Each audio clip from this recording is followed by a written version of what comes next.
Hello, my name is Melissa Quintero, and this is my memoir project for English 1110. It was Monday, December 14th, 2018, to be exact. I was in my room studying for my final exams as it was finals week at my school during this time. My dad's phone began ringing, and as soon as he answered and he got the news, he immediately started crying. He ran to the restroom, and my mom followed him to see what was wrong. My room was located close to the restroom, so I was able to hear what was going on. I heard my dad say, Se fue, meaning she's gone. My dad had just gotten the news that my grandma had passed away. As soon as I heard my dad say that, tears started flowing out of my eyes and my world went blank. I did not know what to do. I remember getting up from my desk and going over to the restroom. I saw my parents hugging each other while crying. Even though I could hear what was going on, my parents were not aware that I had already heard the news. Once they saw me at the door, they both came up to me and said, Tu abuelita se nos fue, pero está en un lugar más mejor. Meaning, your grandma has passed away, but she's in a better place now. I felt somber. My parents were talking to me, but I was in another world. I did not want to assimilate that my grandma had passed away. My grandma was from Aguascalientes, Mexico, but during that time, she was in California spending time with my dad's siblings. She was supposed to be traveling back to Aguascalientes that same week she passed away. My family and I were also supposed to travel to Aguascalientes that same week to spend the holidays with her. Unfortunately, this was not the case.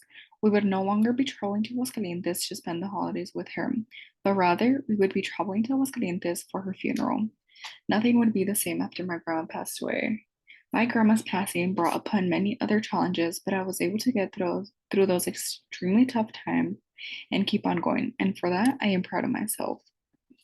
Ever since I was a little girl, I can remember traveling down to Aguascalientes every December to spend the holidays over there.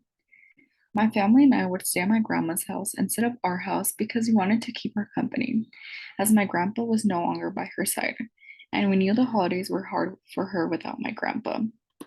Every single morning when I would wake up, my grandma would give me la bendición, meaning a blessing.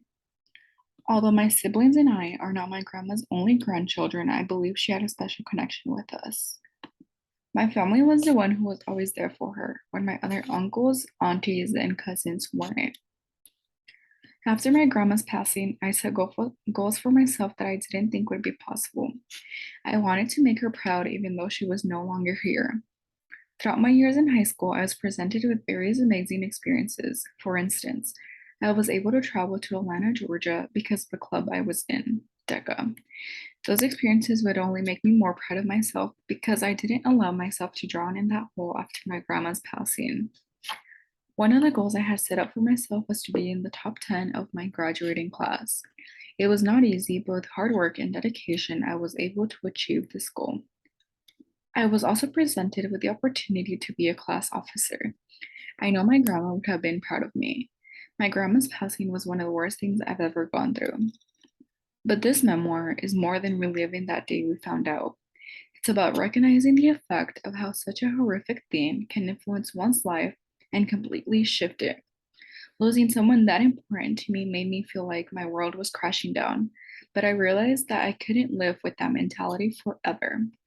I knew that not only did I need to get better for myself, but for my family as well, especially my dad, that he had just lost his mother. No matter how deep you think you are in a hole, you will always find a way out. Grieving my grandmother's death changed me forever. I had to learn how to live without her. Losing her, in a sense, made me a stronger person. Once that realization hits you that that person really is gone forever, you just have to assimilate it and learn to accept it. But part of learning how to deal with grief is realizing that in the wake of such an incredible loss, we can be transformed into stronger, better people than we were before experiencing that loss. It took me a long time to accept it, but here I am today, writing about it and telling you about it, in hopes that it will hopefully resonate with someone in the near future. Abuelita Maria, I love you and miss you so much.